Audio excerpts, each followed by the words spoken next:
এক সকালে গ্রামের এক সবুজ মাঠে মোটা একটি গরু ঘাস খাচ্ছিল। ওর গলায় একটা ঘণ্টা ঝুলছিল, আর ঘাস চিবুতে চিবুতে সে বেশ মজা করছিল। হঠাৎ করে আকাশ থেকে ছোট্ট একটা পাখি উড়ে এসে গরুর পিঠে বসে পড়ল। পাখিটা গরুকে মজা করে বলল, হেই মোটা মামা, এত ঘাস খাও কেন? তোমার তো গলা আরও মোটা হচ্ছে। গরু একটু রেগে গিয়ে বলল, তুই সারাদিন শুধু গান গাস, কিছু কাজকর্ম করিস না।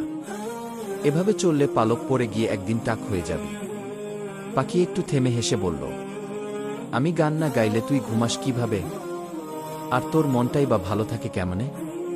গরু এবার হেসে ফেলল, তুই ঠিকই বলেছিস, গান ছাড়া তো মনটাই খারাপ হয়ে যায়। পাখি আবার বলল, তাহলে আজ থেকে আমি গান গাবো, আর তুমি আমাকে ছায়া দিবা, কেমনে?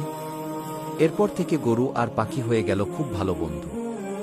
পাখি গান গায় আর গরু ছায়ায় আরামে চোখ বন্ধ করে দুলে দুলে শোনে।